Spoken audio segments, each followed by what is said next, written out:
The heavy metal chain cut deep into my neck as my own son Michael yanked it tight and shouted in front of his wife, "You're worse than a dog, mother." His eyes were filled with anger, his voice echoing across the compound. My knees trembled under me, and I could barely breathe.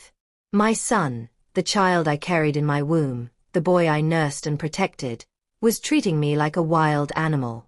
His wife, Clara, sat calmly on the porch, sipping tea, as if my pain was nothing but entertainment. I tried to cry out for mercy, but the chain muffled my voice. My heart pounded in my chest as the shame washed over me. Neighbors often passed our house, but no one had stopped before when he shouted at me. I thought I was alone in my humiliation, but then I caught sight of a shadow on the gate. A passerby had seen everything. I froze. What would they do? Would they turn away, or would they help? And that is where my life, once hidden in silence, began to change. But let me take you back to where it all started, long before the chain, before the shouting, before the passerby. I was once a proud mother. I worked hard, selling vegetables in the market, carrying heavy baskets under the hot sun, all so that Michael could go to school. I had nothing else in this world after my husband died young, leaving me with only debts and a small mud house. Michael was my only hope, my only reason to wake up each morning. I denied myself new clothes, good food, and rest so that he could have what I never had. When he finished secondary school, I thought my sacrifices were finally paying off. He was clever, and he wanted to be an engineer. I borrowed money, I begged relatives, I even pawned my wedding ring to send him to university. Each time I handed him money, I told myself, one day he will remember all this. One day he will thank me. But things didn't go the way I imagined. At first, Michael called me often, even from school. He would say, "Mother, don't worry, when I graduate, you will rest." Those words gave me strength. But slowly, the calls became less. He finished school, got a job in the city, and married Clara. From then, everything changed. The first time I visited their home, Clara's eyes scanned me like I was dirt on her clean floor. She whispered something into Michael's ear, and he frowned at me. I had only brought some yams and palm oil as a gift, but they treated me as if I carried a disease. That day, I walked back to the bus park with tears streaming down my face. Still, I told myself, maybe she just needs time. Maybe Michael will talk to her. But instead of things getting better, they grew worse. Whenever I called, Clara answered with a cold tone. Sometimes she hung up on me. And Michael. He always said he was too busy. I felt the gap between us widen like a crack in the earth. Then came the day he asked me to move in with them. At first, I thought it was a blessing. I thought, finally, I will be close to my son again.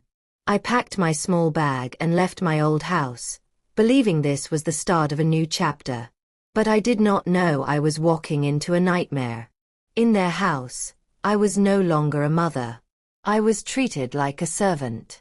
Clara barked orders at me. Clean the floor again, it's not shiny enough. Wash those plates, don't leave a single stain. Michael said nothing.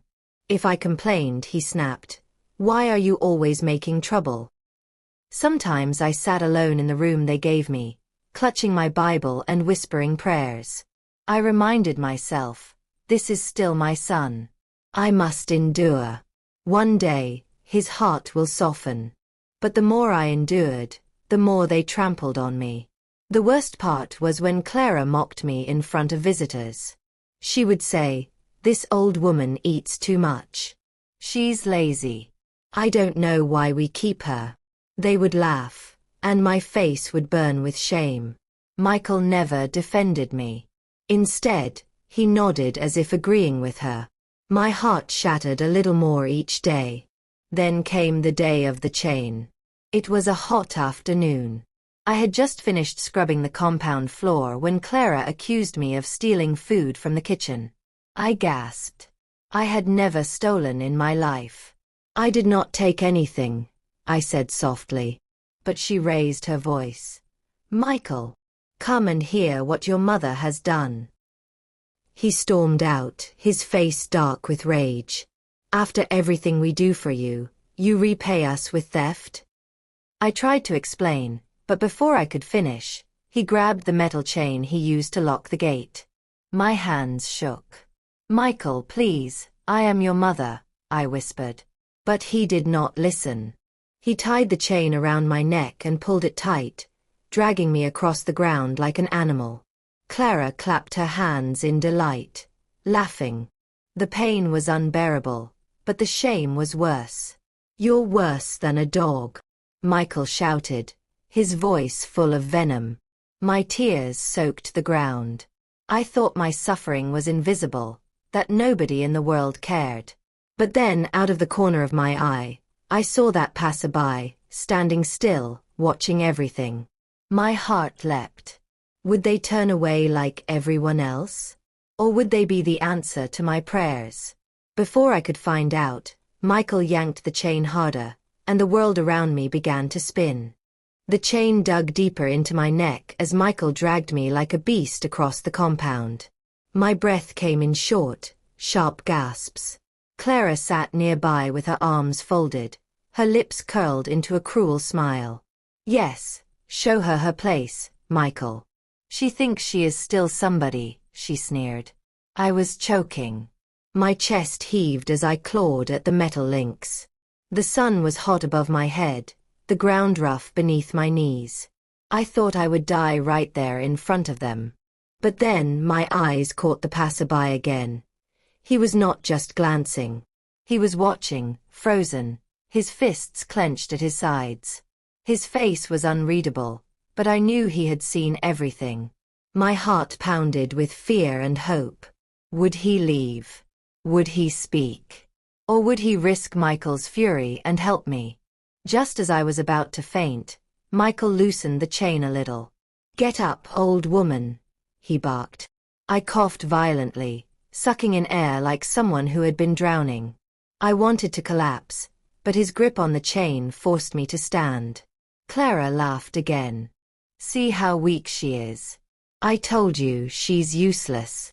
The passerby took a step closer to the gate, but before he could do anything, Michael dragged me back into the house and slammed the door shut.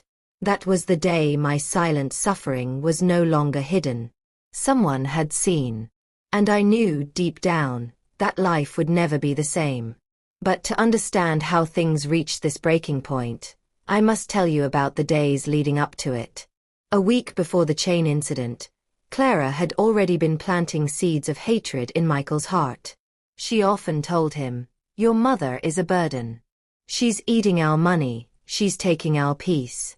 If you don't handle her, I will leave you." And Michael, blinded by love for his wife, listened. One evening, after I had spent hours cooking and cleaning, I sat quietly in my small room, my knees aching. I heard them arguing outside. Clara's voice was sharp. Why do you keep protecting her? She has lived her life. She is draining us. Do you want me to live with this old witch forever? Michael's reply was softer, almost hesitant. She's still my mother. I cannot just throw her away. But Clara was clever. She burst into tears, accusing him of choosing me over her. And like many weak men, Michael gave in to his wife's tears. From that day, his attitude toward me grew colder. The first sign of change came the next morning. I greeted him, but he turned away without answering. When I asked for money to buy food, he slapped a small coin into my hand and muttered, "Don't waste it." My heart sank. This was not the son I had raised. Then Clara began forbidding me from entering the kitchen. "You'll finish all our food," she claimed, though I barely ate. I was forced to beg for scraps, sometimes nibbling on dry bread just to fill my stomach. At night, I lay awake, tears soaking my pillow, wondering what I had done to deserve this cruelty. Still, I endured. I told myself, if I keep silent, maybe things will calm down. But silence only fed their wickedness. Days later, Clara staged the theft accusation. She hid a piece of meat and shouted that I had stolen it. "Michael, look. Your mother has no shame," she screamed. I pleaded. I did not take anything. But Michael's eyes were already filled with rage. He shoved me, and I fell hard against the wall. Pain shot through my back, but worse was the pain in my soul. Neighbors heard the shouting but turned their faces away. Nobody wanted to interfere in family matters. I was left alone, trapped in their cruelty. Then came the day Michael brought out the chain. That was not the first time he had raised his hand against me, but it was the most degrading. Clara stood by, fueling his anger. "Chain her, Michael. Show her she's nothing here." And so he did. But what they did not know was that the passerby was not just an ordinary man. His name was David, a retired teacher who lived a few streets away. He had once taught Michael in primary school. He knew my sacrifices. He had watched me struggle to raise my son when everyone else abandoned me. And now, seeing me treated like less than a dog, something inside him burned with righteous anger. I did not know it yet, but David's eyes had taken in everything: the chain, the words, the humiliation. And unlike the others who turned away, David was not the kind of man to stay silent. That night, as I lay in bed nursing the raw marks on my neck, Clara and Michael laughed in the sitting room, proud of their wickedness. But outside, somewhere in the dark, David was making a decision that would change everything. The next morning, Clara burst into my room with fury. "Why are you still here? Didn't you hear me yesterday? You're not wanted in this house." She grabbed my clothes and threw them into the corridor. My heart shattered. I had no money, no place to go, nowhere to run. I fell to my knees, begging Michael, "Please, my son, don't send me away. I have no one but you." Michael's eyes were cold. He pointed to the door. "Leave or I'll make you leave." I was trembling, clutching the little bundle of clothes to my chest, when a loud knock shook the front gate. Michael frowned and went to open it. There stood David, his face firm, his voice sharp. "Michael," he said, "I saw what you did to your mother yesterday. I saw everything." Michael's eyes widened in shock. Clara froze. My heart skipped a beat. Someone had finally spoken. But Michael's face quickly hardened again. He clenched his fists and stepped closer to David. "Old man," he spat, "this is none of your business. If you don't leave now, you'll regret it." The air grew heavy with tension. I held my breath, praying silently. Would David back away like everyone else? Or would he stand his ground against my son? Before I could know the answer, Michael shoved the gate wide open and raised his hand, ready to strike David. And that was when the real battle began. Michael's hand shot forward, his palm aimed at David's face. The anger in his eyes was wild, burning like fire. Clara gasped but did not stop him. In fact, her lips curved into a smirk as though she wanted the fight. But David did not flinch. With the calmness of a man who had seen many storms in his life, he caught Michael's wrist mid-air. The force of the stop made a sharp sound, clap, like wood breaking. Michael's eyes widened in disbelief. "Don't you dare raise your hand to me, boy," David said, his voice low but steady. "I taught you the alphabet when you could barely speak. I watched your mother sacrifice everything so you could stand here as a man. And this is how you repay her." For the first time, I saw fear flicker in Michael's face. But pride is a dangerous thing. He yanked his wrist back and shouted, "Get out of my house, old fool, before I show you what I can do." Clara jumped in, pointing at David. "Yes.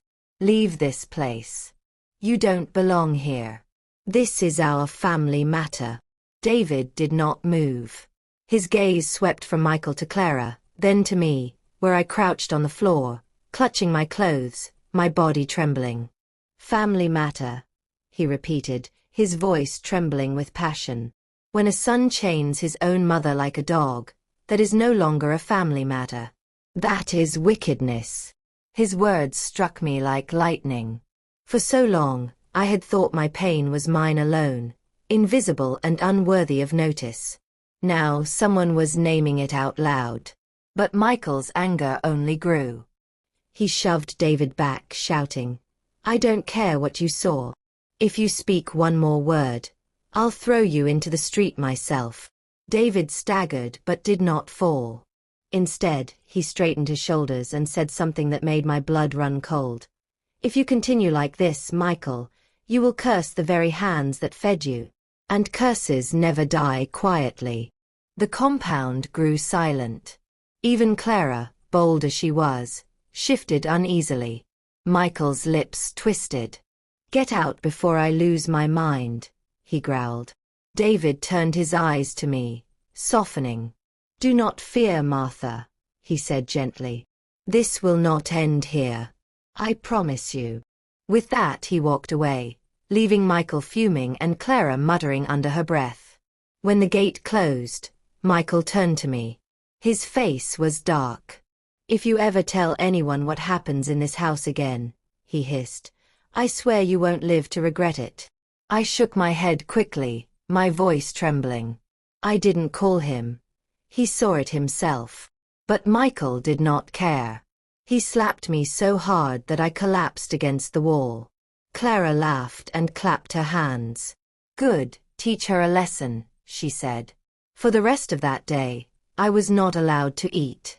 I sat in my small room, hungry, nursing my swollen cheek, wondering if David truly meant his promise. That night, as the house grew quiet, I thought about the past again. I remembered the nights I had gone hungry so Michael could eat. I remembered sewing his torn school uniform late into the night by candlelight. I remembered how I had carried him on my back when he was sick. And now here I was, treated as less than a dog by the same boy. The next morning, Clara announced new rules. "From now on, you will not sit in the living room. That space is for us. You will eat after we finish eating. And don't you dare open that gate for anyone." I nodded, too tired to resist. But deep inside, a fire was burning. I began to pray harder, asking God for a miracle, asking him to send help. Days passed. Michael avoided me unless he wanted to shout. Clara never missed a chance to humiliate me. Sometimes she invited her friends and mocked me in front of them. They laughed, calling me names like village goat and old witch. But one evening, when the sky was heavy with clouds, there was another knock at the gate. Michael opened it, and there stood David again, this time with two men from the community. Michael's face hardened instantly. "What are you doing here again?" David did not flinch. "I told you this would not end here," he said firmly. "We are elders of this town. We cannot watch a son abuse his mother in silence." Michael laughed bitterly. "So you brought back up. Do you think you can shame me in my own house?" Clara stepped forward, hissing like a snake. "Tell these busybodies to leave, Michael. They have no right to interfere." But one of the men, Elder James, raised his hand. "Enough. We saw the marks on your mother's neck. Do you deny you chained her?" Michael's jaw clenched. He did not answer. That silence was louder than any confession. The elders shook their heads. "You have brought shame to yourself. A man who cannot honor his mother is worse than a beast."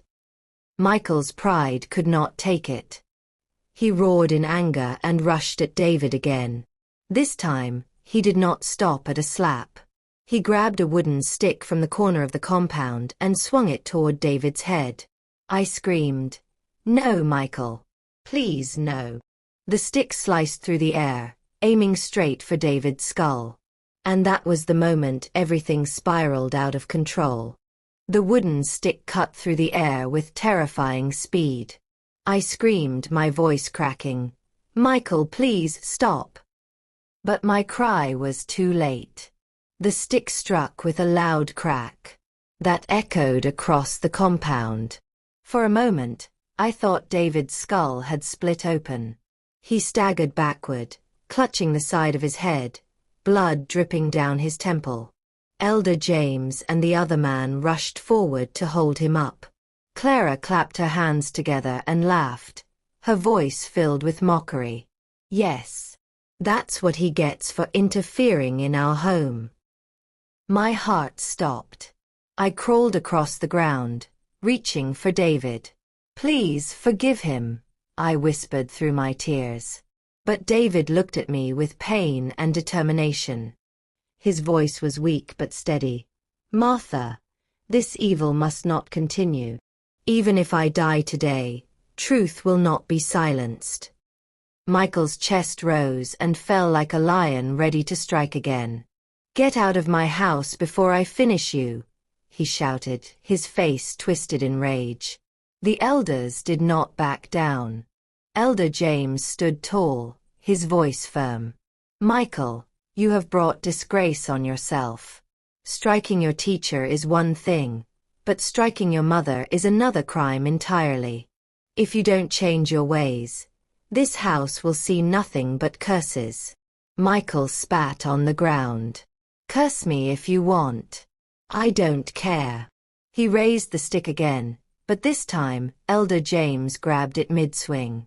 Their eyes locked, and for a moment, silence fell.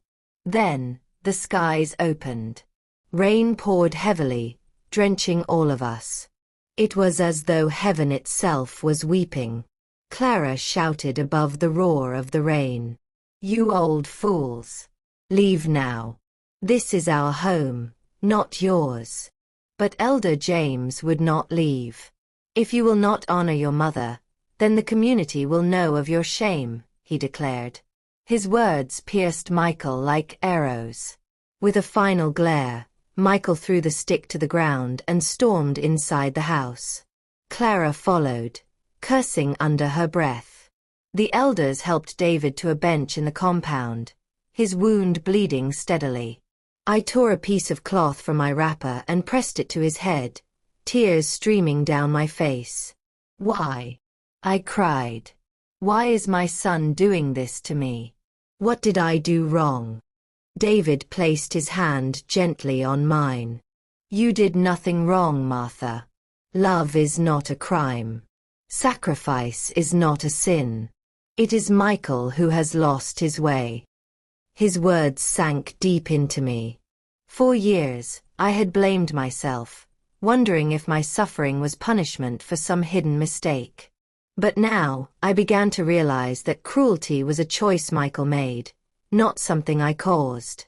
The rain continued to fall, washing blood into the soil. The elders stayed with us until it slowed to a drizzle. Finally, they rose. We will return, Elder James promised. This matter is not over. That night, silence hung in the house like a thick blanket. Clara avoided me, muttering angrily in her room. Michael refused to speak, slamming doors whenever he passed. I sat alone, praying, clutching my Bible with trembling hands. But inside me, something had shifted. For the first time, I felt a spark of courage. If David and the elders could risk their lives to defend me, then maybe I, too, could find my voice. The next morning, Michael acted as though nothing had happened. He ate his breakfast, read his newspaper, and left for work without a word. Clara, however, could not keep quiet. She cornered me in the kitchen, hissing, "You think those old men can save you? You're wrong. This is my house. And I will make sure you regret staying here." Her words stung, but I said nothing. Instead, I prayed silently, asking God to open a way for me. 2 days later, another knock came at the gate. My heart leapt, thinking it was David again. But when I opened the small window to peek, I froze. It was a police officer, standing tall, his uniform soaked with rain. Michael had just returned home. He rushed to the gate angrily. "What do you want here?" he barked. The officer held up his hand. "We received a report of abuse. Is this the home of Martha Williams?" Michael's face turned pale. Clara gasped. "Who reported?" she shouted. The officer's eyes were calm but stern. "That is not your concern. What matters is that we investigate." Michael turned toward me, his eyes blazing with fury. In that moment, I knew the truth. David had not remained silent. He had gone to the authorities. The officer stepped into the compound, looking me over carefully. His gaze paused at the faint scars on my neck where the chain had cut. He frowned. "Madam, is it true that you were chained and beaten here?" I opened my mouth, but no words came out. Fear gripped me like a hand around my throat. Michael was standing right there, his fists clenched. Clara's eyes burned with hatred. If I spoke the truth, I knew what awaited me. But if I lied, my suffering would never end. The officer waited patiently. Rain dripped from his hat. The air was heavy with silence. Finally I whispered, my voice shaking, "Yes, it is true." Michael roared like a beast, lunging toward me. "You dare shame me before outsiders," he screamed. The officer stepped between us, raising his hand. "Stop, or I'll arrest you right now." Michael froze, his chest heaving with rage. Clara tugged at his arm, whispering furiously, "Calm down, or you'll make it worse." The officer turned back to me. "Madam, we will need you to come to the station to give a full statement. Are you willing?" My knees trembled. I wanted to run, to hide. But deep inside, I remembered David's words. This evil must not continue. I looked at the officer and nodded slowly. "Yes, I will come." Michael's eyes darkened. He leaned close, his voice low and full of venom. "If you step one foot into that station, Mother, you will regret it for the rest of your life." The threat sent a chill down my spine. And that was when I realized I was standing at the edge of two roads. One road was silence, filled with endless chains and shame. The other road was truth, but it was dangerous, filled with risks. Which one would I take? Before I could answer in my heart, Michael stormed into the house, returning moments later with something in his hand, something that made my blood freeze. It was a knife. The knife gleamed under the weak sunlight, its sharp edge catching the glint of rainwater dripping from the roof. Michael's grip was tight, his knuckles pale. My heart nearly stopped beating. "Mother," he said in a voice that was colder than the steel in his hand, "you think you can disgrace me before outsiders? You think you can drag my name in the mud?" His eyes burned like fire, and I felt as though he was no longer my son but a stranger wearing his face. The police officer immediately raised his hand, stepping forward. "Put that down, Michael.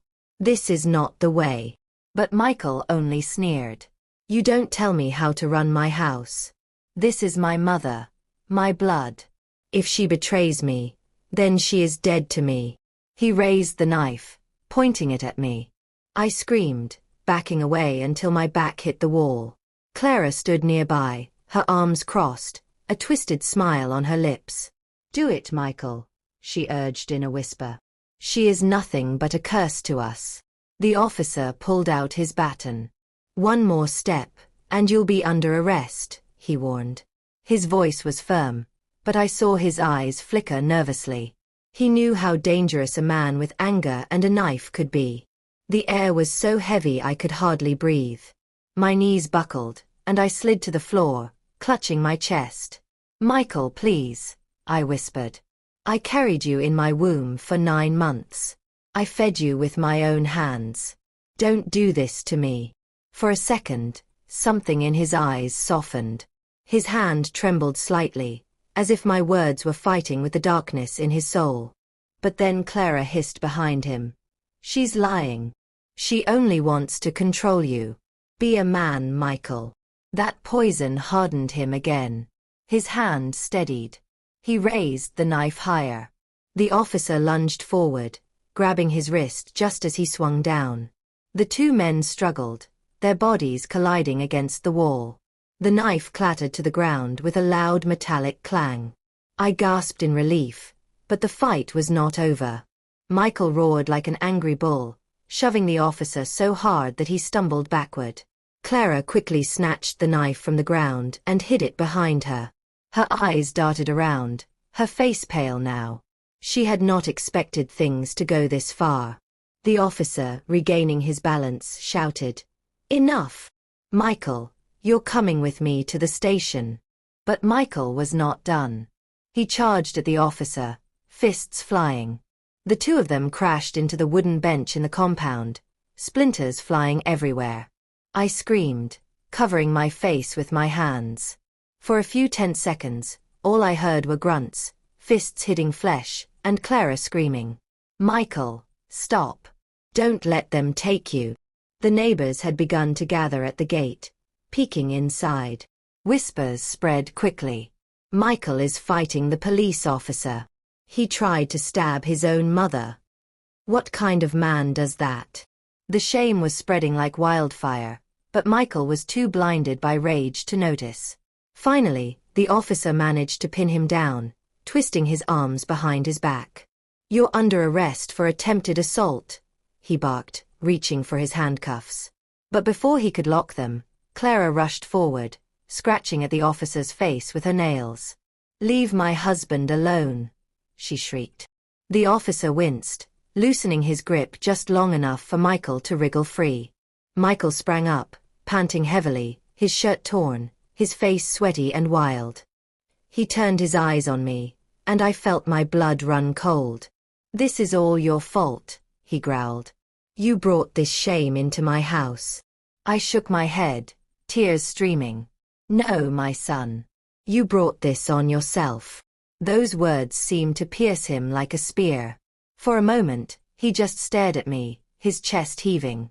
Then, without another word, he stormed out of the compound, pushing past the officer and scattering the crowd outside. Clara ran after him, clutching the knife tightly in her hand. The compound fell into silence again. The officer rubbed his bruised jaw and shook his head. "This is worse than I thought," he muttered. He turned to me. "Madam, you must leave this house. It's not safe for you anymore." His words hit me like a stone. Leave. But where would I go? That small mud house I once called home was gone. Everything I had was tied to Michael. "I have nowhere else," I whispered. The officer's eyes softened. "Then come with me to the station. You can stay safe there until we find a solution." I wanted to agree, but fear chained me. What if Michael came back? What if he found me at the station? I shook my head. "No. I will wait here." The officer frowned but did not argue. He warned me again to be careful before leaving, promising to return. That night, the compound felt haunted. The walls seemed to close in on me. Every creak, every rustle outside made me jump. I barely slept, clutching my Bible and whispering prayers into the darkness. By morning, Michael and Clara had not returned. The house was eerily quiet. For a moment, I thought maybe, just maybe, they had gone for good. But peace never lasts long in a house built on cruelty. Around midday, the gate burst open, and Michael stormed in with Clara by his side. His face was even darker than before, his eyes bloodshot. Clara's hands clutched a small black bag. My heart raced. Michael didn't say a word at first. He simply glared at me, his silence more terrifying than his shouting.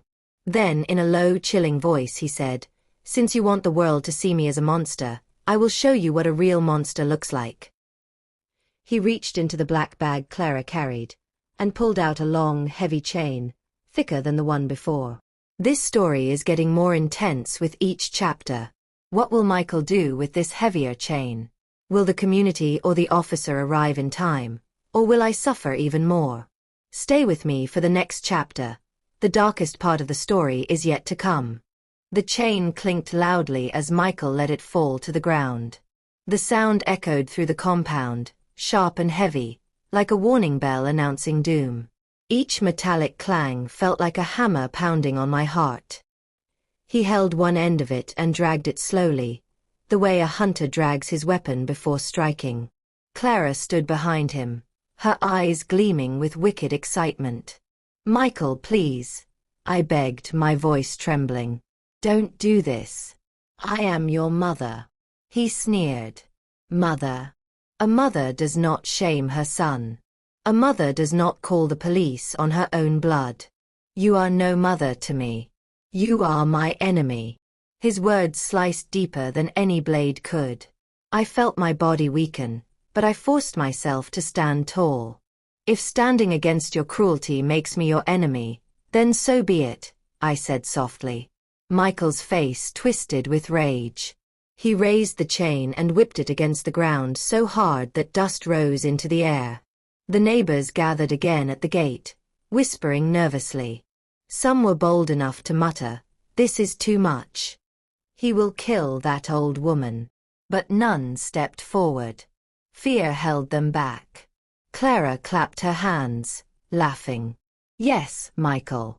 Show her that you are not weak. Show her that no one can make a fool of you." He approached me slowly, dragging the chain behind him. Each step felt like the countdown to my death. My knees buckled, and I fell to the ground, crawling backward until my back pressed against the wall. He swung the chain. I closed my eyes, bracing for the sting. The first lash landed across my arm. The pain was instant, searing, and deep. I cried out, clutching the wound, but before I could recover, another lash struck my back. Then another. Each strike stole my breath. My body shook violently. I screamed, "God, help me!" But Michael didn't stop. His eyes were wild, as though something evil had fully taken over him. "Cry all you want," he spat. "Your God will not save you today." The neighbors gasped. Some shouted for him to stop. A few even banged on the gate, but Clara waved them off. "Mind your business. This is our family matter." The chain fell again, this time across my legs. I collapsed fully onto the ground, too weak to crawl. My skin burned as if it were on fire. My blood stained the earth beneath me. Michael lifted the chain once more, ready to strike my head. In that moment, I thought it was the end. My life flashed before my eyes. My childhood, my wedding day, the day I first held Michael in my arms. How had love turned into this nightmare?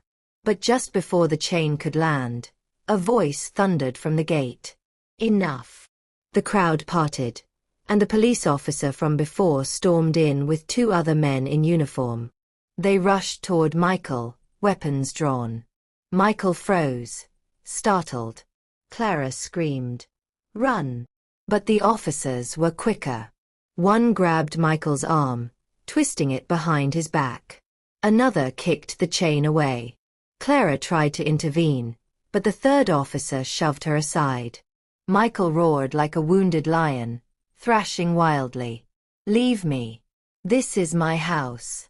This is my mother. I can do what I want." The officer holding him barked, "You are under arrest for attempted murder." The neighbors cheered from outside, clapping and shouting. "Yes. Take him away. He has gone too far." For the first time in years, I felt a glimmer of hope. Maybe justice had finally arrived. But Michael was not finished. With one last burst of strength, he broke free from the officer's grip and shoved him to the ground. Clara tossed him a small object from her bag, a broken bottle. Michael caught it and turned to me, eyes blazing with pure hatred. "If I can't live in peace," he snarled, "then you will not live at all." He charged at me, bottle raised high. The officers scrambled to stop him, but he was already too close. I tried to crawl away, my hands shaking, but my body was too weak. He was inches from me when a loud gunshot cracked through the air. The bottle flew from his hand and shattered on the ground. Michael stumbled, clutching his arm, which was now bleeding. The officer holding the gun shouted, "Stay down before I shoot again." Michael fell to his knees, groaning in pain. Clara screamed, rushing to his side, but the officers yanked her back and handcuffed her. My breath came in ragged gasps. Tears streamed down my face. For the first time in years, I felt like I might finally be free. The officers lifted Michael and dragged him toward the gate. Blood dripped from his wounded arm, staining the path. The neighbors booed and jeered, some even throwing stones. Clara cursed loudly, struggling against the cuffs, but no one pitied her. As they were led away, Michael turned his head and spat at me. "This is not over, Mother. As long as I breathe, you will never know peace." His words froze me. Even in chains, even bleeding, his hatred burned brighter than ever. The officers left with him, and the crowd slowly dispersed. I was left alone in the compound, broken, bleeding, but alive. I collapsed onto the ground, clutching my chest. My body screamed with pain, but my soul screamed louder. How could my own son wish me dead? That night, I lay on my mat, every inch of my skin throbbing.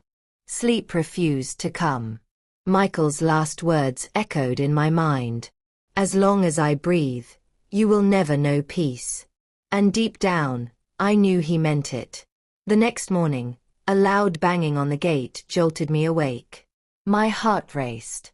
For a moment, I prayed it was just the officer returning to check on me.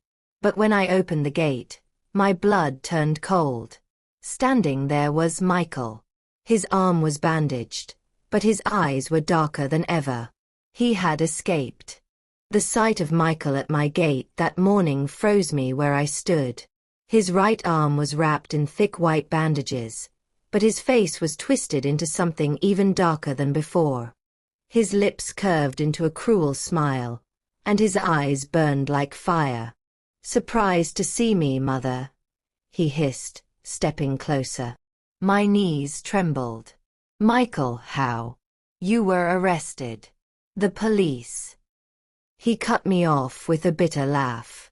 "The police are fools. They think chains and uniforms can hold me?" I walked out of their custody as if it was nothing.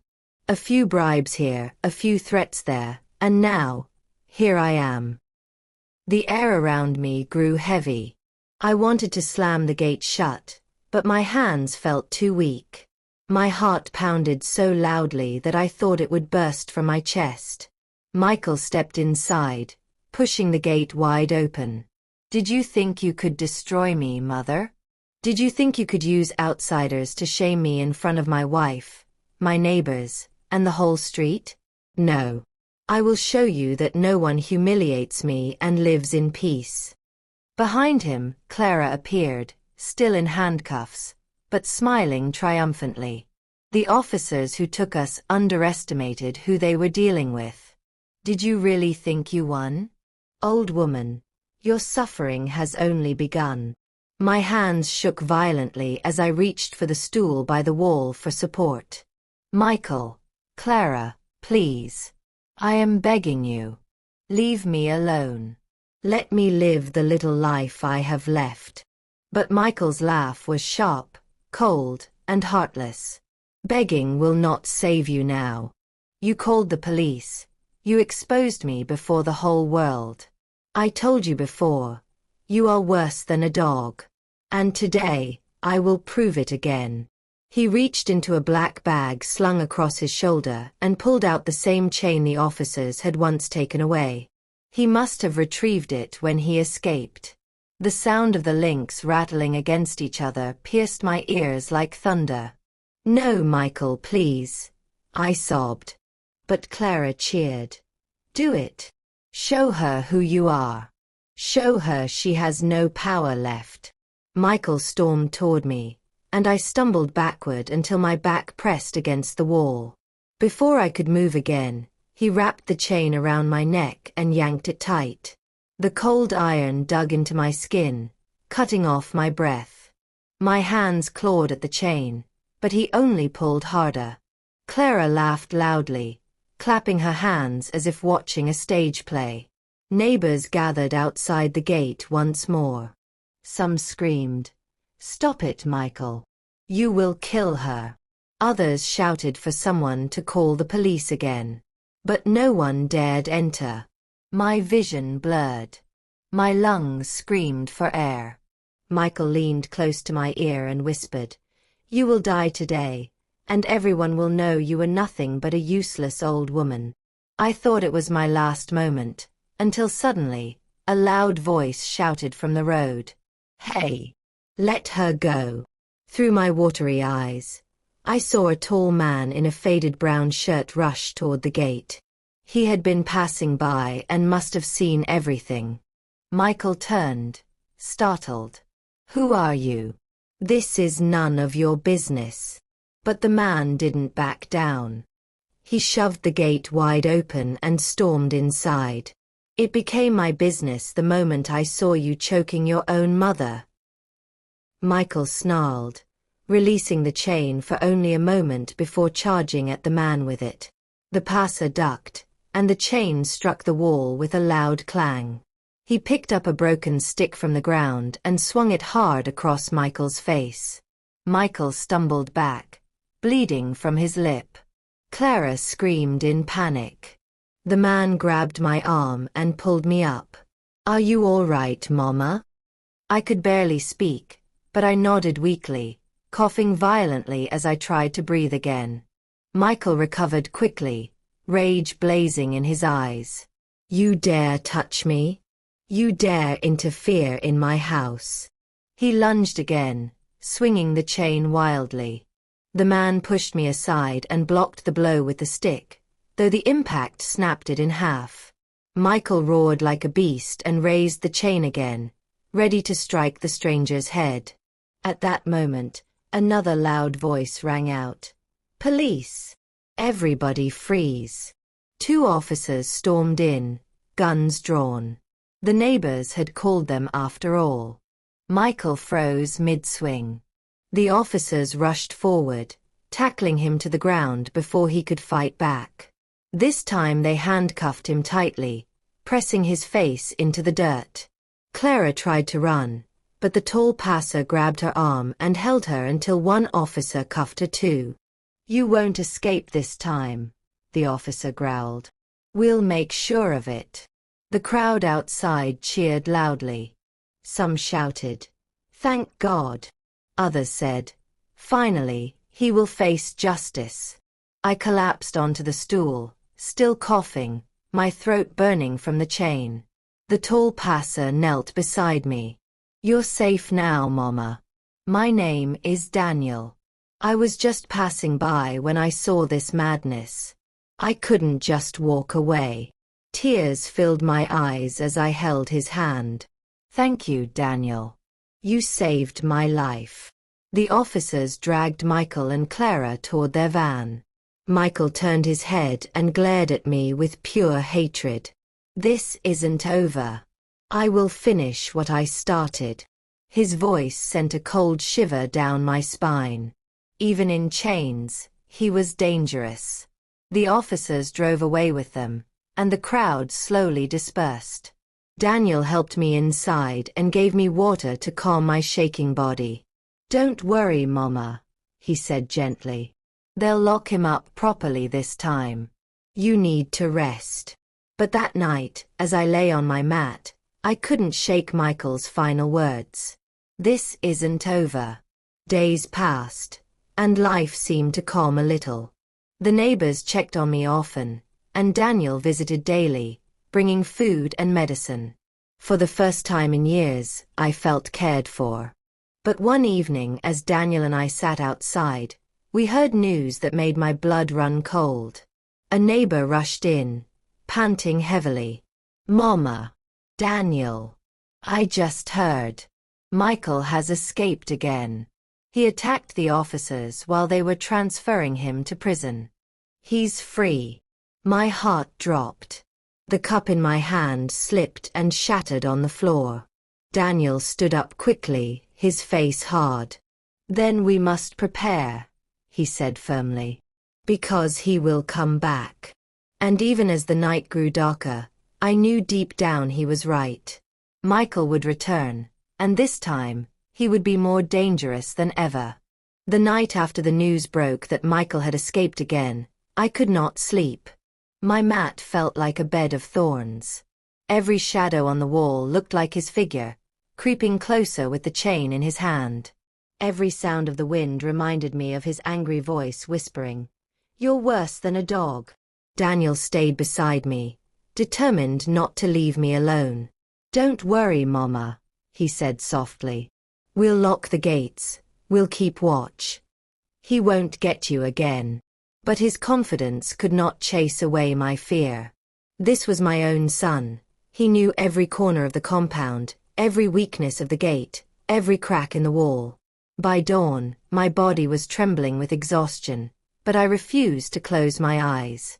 Then, just as the first rays of sunlight touched the earth, we heard it.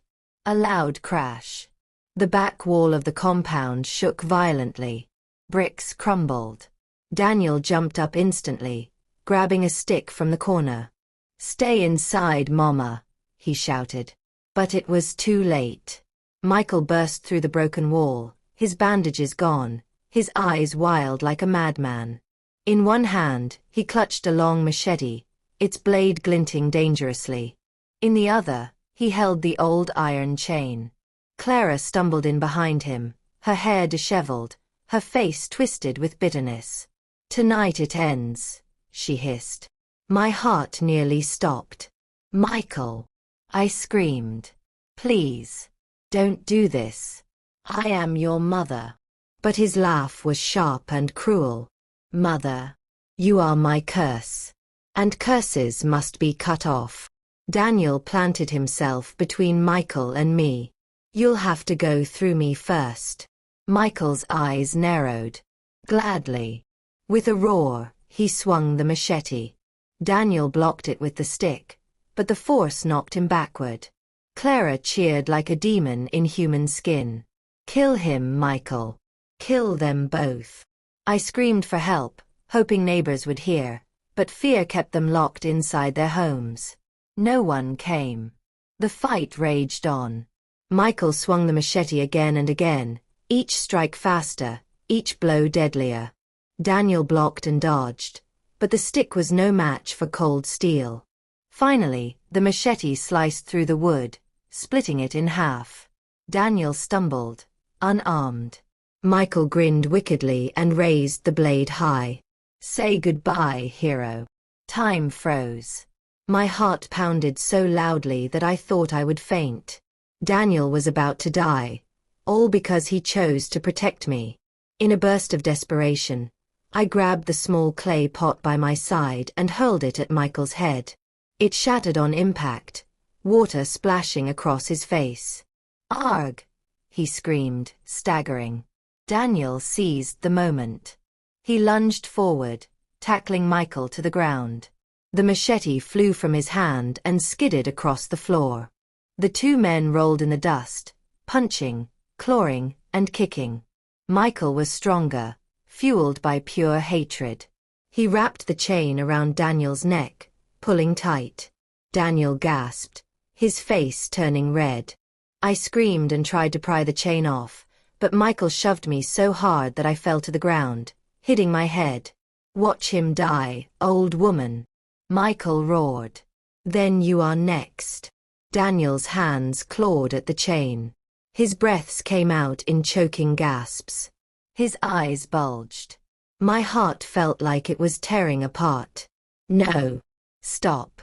Please stop," I wailed, crawling toward them. But Michael pulled tighter, his teeth bared, his face dripping with sweat. Clara clapped her hands, dancing like madness itself. "Yes. Kill him. Then kill her. Do it, Michael." Daniel's body weakened. His arms dropped. His eyes rolled back. I knew if I didn't act, he would die in front of me. With the last strength in my trembling body, I crawled to the machete lying on the ground. My fingers wrapped around its handle. It was heavy, cold, terrifying. My hands shook violently. Could I really use it? Could I raise a weapon against my own son? But Daniel's choking gasps grew weaker, and Michael's laughter grew louder. Tears blurred my vision as I lifted the blade. Forgive me, God. Forgive me, Michael. I swung. The machete struck Michael's arm. He screamed in agony, dropping the chain. Blood poured down his elbow. Daniel collapsed, coughing and gasping for air. Michael rolled onto the ground, clutching his wound. His eyes blazed with even deeper hatred. You dare raise a hand against me, mother? I will never forgive you. Clara rushed to his side, wailing. Michael! Michael! Daniel crawled toward me, still gasping. Mama, drop it. Don't let him push you into more blood.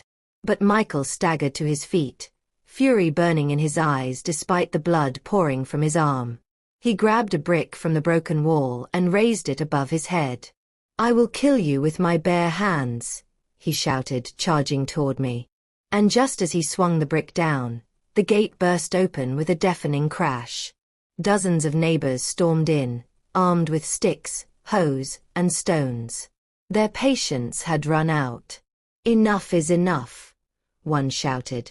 They surrounded Michael and Clara, shouting and striking. Clara screamed as stones flew. Michael swung wildly with his good arm, but he was outnumbered. I sat frozen, my heart racing. Blood, dust, and chaos filled the compound. Daniel pulled me back, shielding me from the blows raining down on Michael. The neighbors' anger was like a flood, impossible to stop. Michael's scream echoed through the night. And then, silence. The crowd stepped back. Michael lay on the ground, motionless, bloodied, his chest rising and falling faintly. Clara knelt beside him, wailing in despair. One neighbor spat on the ground. He's still alive. But barely. Call the police again before he kills his own mother for real. As the crowd murmured and scattered, my eyes locked on Michael's limp body. For the first time, I felt no anger. Only a deep, bottomless sorrow. Because despite everything, despite the chains, the beatings, the hatred, he was still my son. But as the police sirens wailed in the distance, a terrifying thought struck me. What if this wasn't the end? What if, even in his broken state, he found a way to come back one last time? The night after the news broke that Michael had escaped again, I could not sleep. My mat felt like a bed of thorns. Every shadow on the wall looked like his figure, creeping closer with the chain in his hand. Every sound of the wind reminded me of his angry voice whispering, "You're worse than a dog." Daniel stayed beside me, determined not to leave me alone. "Don't worry, Mama," he said softly. "We'll lock the gates, we'll keep watch. He won't get you again." But his confidence could not chase away my fear. This was my own son. He knew every corner of the compound, every weakness of the gate, every crack in the wall. By dawn, my body was trembling with exhaustion, but I refused to close my eyes. Then, just as the first rays of sunlight touched the earth, we heard it. A loud crash. The back wall of the compound shook violently. Bricks crumbled. Daniel jumped up instantly, grabbing a stick from the corner. "Stay inside, Mama," he shouted. But it was too late. Michael burst through the broken wall, his bandages gone, his eyes wild like a madman. In one hand, he clutched a long machete, its blade glinting dangerously. In the other, he held the old iron chain. Clara stumbled in behind him, her hair disheveled, her face twisted with bitterness. "Tonight it ends," she hissed. My heart nearly stopped. Michael! I screamed. Please, don't do this. I am your mother. But his laugh was sharp and cruel. Mother, you are my curse. And curses must be cut off. Daniel planted himself between Michael and me. You'll have to go through me first. Michael's eyes narrowed. Gladly. With a roar, he swung the machete. Daniel blocked it with the stick, but the force knocked him backward. Clara cheered like a demon in human skin. Kill him, Michael. Kill them both. I screamed for help, hoping neighbors would hear, but fear kept them locked inside their homes. No one came. The fight raged on. Michael swung the machete again and again, each strike faster, each blow deadlier. Daniel blocked and dodged, but the stick was no match for cold steel.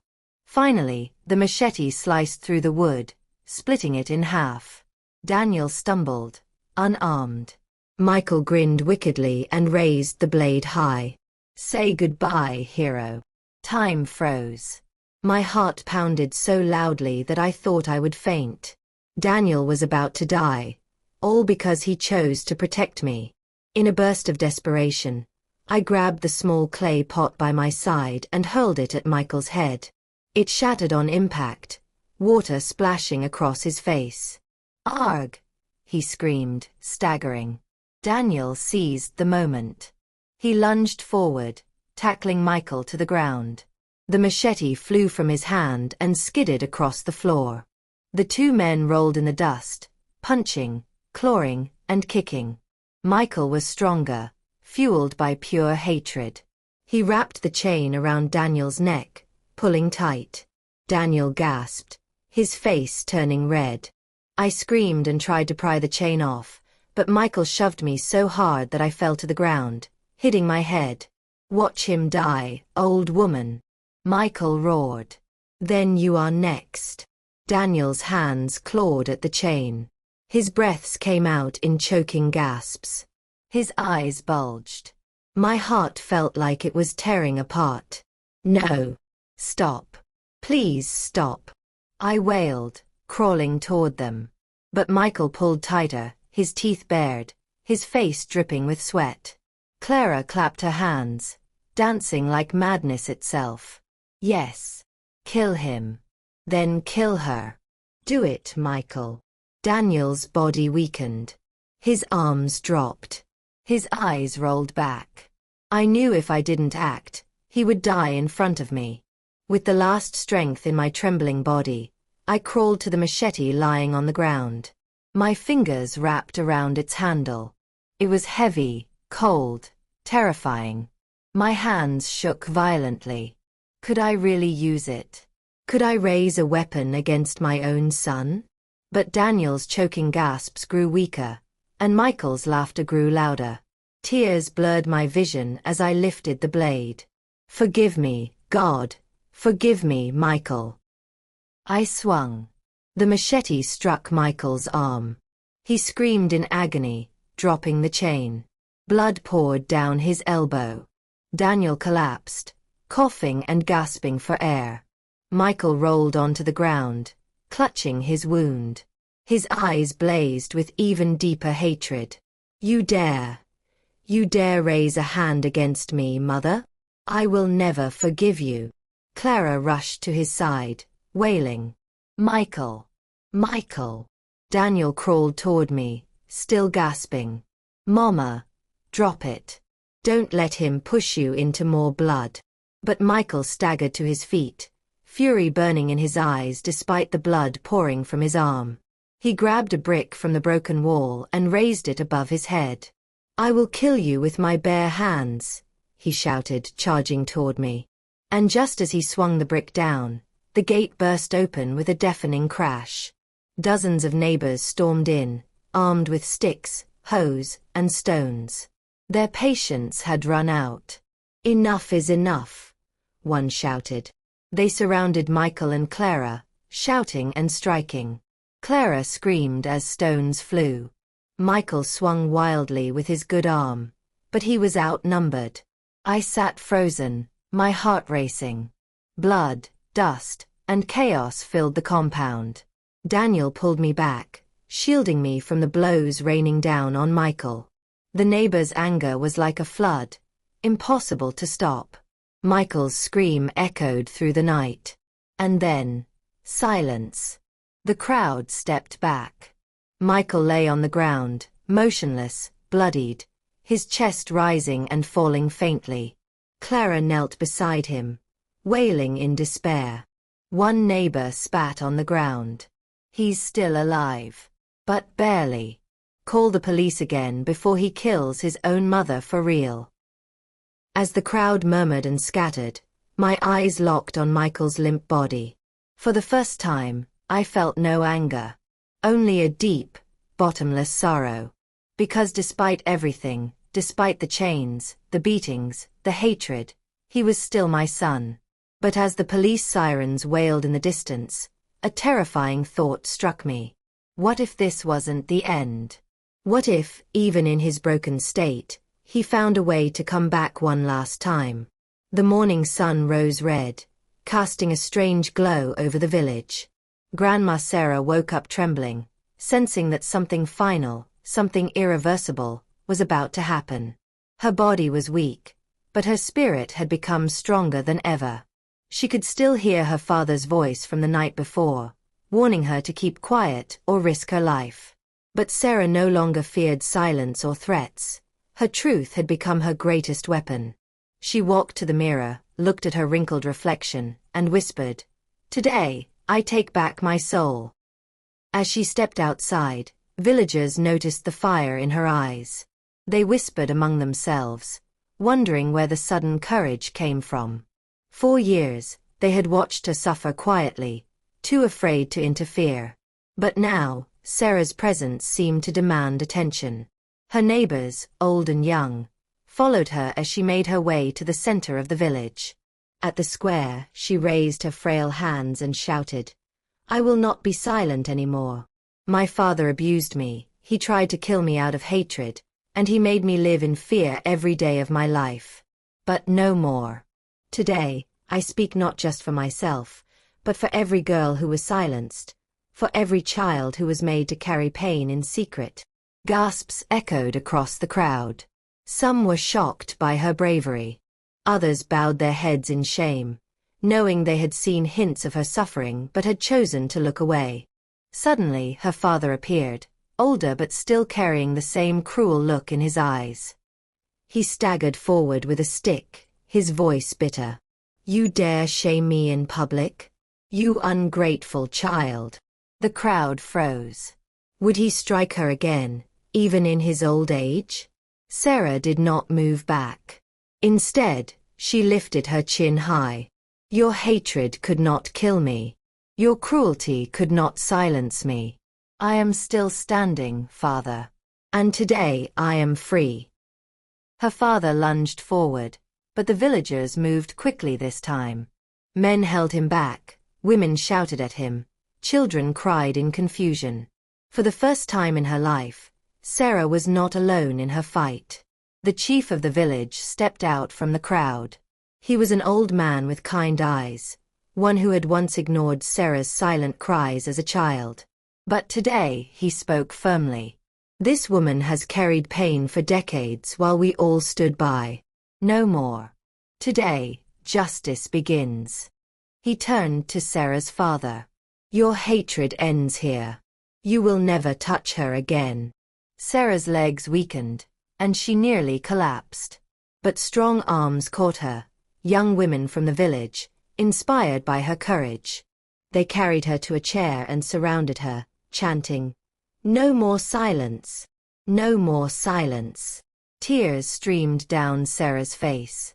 For the first time, she felt seen, heard, and believed. Her story, once buried in darkness, had become light for others. That evening, as the village calmed down, Sarah sat by the fire with her grandchildren. Their little eyes shone with admiration. "Grandma," one of them asked softly, "how did you survive all those years?" Sarah smiled sadly. "Because I kept hope alive inside me, even when it was just a tiny flame. I prayed, I cried, And I waited for the day I could finally speak. And now that I have, I feel lighter than ever before." Her grandchildren hugged her tightly. Sarah knew her story had broken a curse, not just for her family, but for every silent victim in the village. As the night deepened, Sarah whispered to herself, "My scars will remain, but they are proof that I survived. My voice is my victory." And though her father was locked away, still shouting in anger, Sarah's spirit soared higher than it ever had. For she had finally won, not by revenge, but by truth. Her story became a legend in the village, told to young girls as a reminder that silence protects no one, but courage can change everything. If Grandma Sarah's story touched your heart, don't let it stop here. Share her courage with someone who needs strength today. Leave a comment below about what part of her journey inspired you most, and subscribe for more powerful stories of survival, hope, and victory. Let's keep every flame of courage alive, together.